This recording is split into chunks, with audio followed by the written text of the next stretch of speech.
Bell Time by Sophie Tuvey. Chapter 7. Michael teaches the boys group in the morning, and as I sit at the back of the class, I reflect on how much better their concentration is at this time of day. I watch the starter task go down well, and I feel some sense of satisfaction in this, but mostly I feel a mixture of envy and frustration. Michael's commanding presence captures my attention, and he has the class eating out of his hand.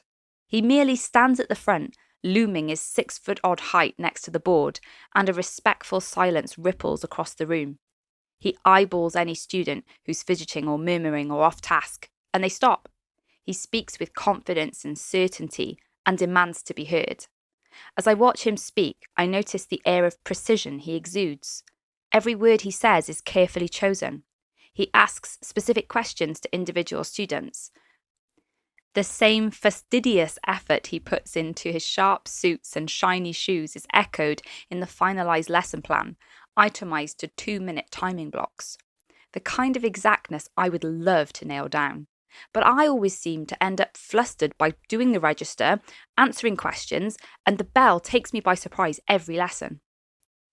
I also don't want to admit how good he looks. He's even more of the catalogue poster guy than I first thought. Seeing him up there in his element, with his eyes full of intensity, it's horrendously attractive. I don't know why I'm even thinking this. I must be really desperate. I try to distract myself by looking out of the window. The oak trees that line the edge of the yard are turning yellow, and the ground is covered with the first autumn leaves. I remember sitting on the worn-out bench with Jamie, my first boyfriend, when we were in year 11, our faces glued together. My stomach curls to think of it now. I noticed Tyler saunter in through the gate, a welcome distraction from my flashback. At least it's not just my lesson he's late for. Miss Baker. Michael's voice snaps me back to the present. Yes? I just asked you whether you have any superstitious beliefs, Michael says, a smile playing around his lips. He knows I wasn't paying attention, and he's caught me out like a naughty kid. Does history repeat itself? I blurt the first thing that comes into my head. His eyes flicker. I've surprised both of us with my answer. He inclines his head, staring at me for a long moment. I wonder if he can see the images in my mind. The school bench with Jamie, my mum boarding a plane to Jamaica.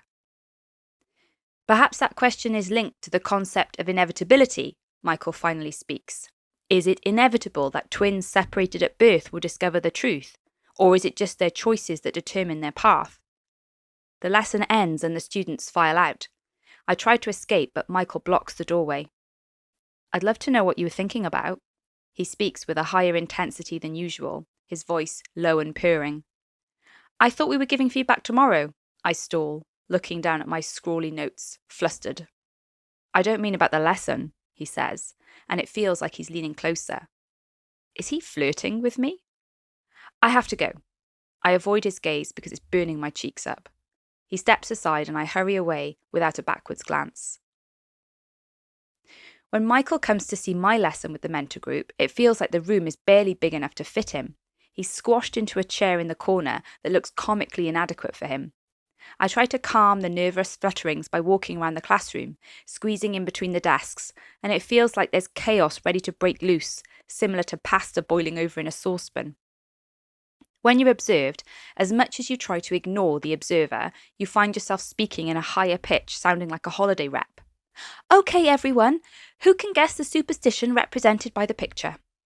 I want to be oblivious to Michael scribbling notes on his clipboard every time I say something, instead of trying to immediately analyse if it's positive or negative, something I've done or something I've failed to do. As students put their hands up and offer answers, I find myself relaxing more into the lesson. This is what I do. I know these pupils. I'm really starting to enjoy it when the door opens and Rose enters, avoiding eye contact. I've taught Rose for several years now. She's actually quite bright to be in the mentor group, but she often gets kicked out of mainstream lessons for misbehaviour, so she's ended up almost permanently in this group. She's unfailingly honest, which I really like, but it does rub staff up the wrong way, especially as she has no filter. Nice to see you, Rose, I say quietly. It's enough to get some eye contact from her and show her that I've noticed she's late. I'll mark it on the register and talk to her at the end of the lesson. Michael raises his eyebrows and writes on the clipboard. The lesson continues, and they're on to the writing task. I move around from desk to desk to help the students, and Michael does the same, careful to avoid being in the same area as me. I can hear him joking with Connor about bad luck, and I feel heartened. Maybe he's going to see the value of this group, of small group teaching. Then I notice that Rose's head is down and her hands are under the desk. She must be on her phone. Just before I can open my mouth, Michael is next to her and holding out his hand expectantly. "Phone," he commands. Rose looks up in horror. "I'll put it in my bag," she says. "No, you know the rules. Hand it over." This is going to be a car crash. I can see her expression as she looks up at him, the resolution forming on her face. "No." He pauses for a beat. "Perhaps you'd like to go to your head of year's office then." "Fine." She stands, hoisting her bag onto her shoulder. "I hate this school," she mutters, and then stalks off. Great. The rest of the lesson passes without further hitches, and when the bell rings, I dismiss the class and wipe the sweat from my brow. Even in the coldest room in the school, an observation still makes me sweat. Michael has to teach now, so he mercifully disappears, and I have a free period for planning, so I can collapse in a heap. I sigh and then remember. Rose. I make my way to Matt Myers' office and find Rose sitting outside. "Have you seen Mr. Myers?" I ask. She shakes her head. I pull up a chair beside her. "How you doing? Is there anything bothering you?" She shakes her head, but she's still avoiding eye contact. "Are you feeling okay today?" She shakes her head. "What's wrong?" "Period," she says, mumbling so I almost don't catch it. "Oh." I remember that she's on the list of students who receive free school meals. "Do you have enough pads or tampons?" She shakes her head again. "I can get you some from Mrs. Blake," I explain. "What about food? Have you had breakfast?" "No." "Come on then, I'll see what I can do." I take Rose back to my room and get her a sanitary pack from Poppy Blake, a pastoral officer, and forage in the staff room to make some toast. By the time I send her on to her next lesson, I've got about 10 minutes of my free lesson left. I go back to the staff room and put the kettle on. While my tea is brewing, I email the safeguarding officer, Menna, to let her know about the situation. It feels sometimes like this job will kill me. I'm thinking these happy thoughts, sipping my tea, when Michael bursts into my room with the dreaded clipboard. "Time for feedback?" I look at him, and my eyes must still be glazed over because he gives a slight frown. "Are you okay?" I blink and put my mug down. "Snap out of it, Jen." "I'm fine." I gesture for him to sit down. "What did you think of my lesson?" he asked directly, sitting opposite me on top of a desk. No small talk with Michael. "It was very good," I answer truthfully. "I enjoyed the pace, the questioning. You had the class's full attention." He nods, eager for something else. "What would you change?" he presses. I take another sip of tea. "I think you should get the pupils talking to each other more. You question them so they speak to you, but they didn't speak much with each other. Even in the starter, they were very quiet. You should encourage them to learn by speaking. Give them permission to talk about the task." He considers this. "Interesting," he says. "What if they start talking about something else instead?" "You have to monitor them to check they're on task," I explain, "but train them how to do it and they will focus better each time." He makes a note. He seems to be taking this very well. "Your lesson then," he says, turning to a different page on the clipboard. "I like the way you moved around the room." I stifle a smile. It sounds like some cheesy pop song from the 90s. "The class were focused, with maybe one or two exceptions." This kills my potential smile. "Yes, we should talk about Rose," I sigh. "She's going through a rough time.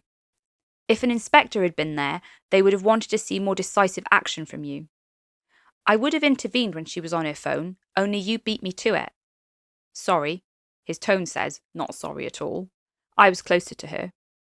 "Given that it was my lesson, you should have let me deal with it instead of jumping in." Just don't give special treatment to some kids and not others. Rules are rules, and they are for everyone. It's because staff don't follow the systems you have in place consistently that you're in this situation as a school. He gestures with his hands as if to say, "Here, isn't it obvious? This is what is wrong with this school. Why aren't I in charge?" "Your unfailing belief in the rules and the system astounds me," I say.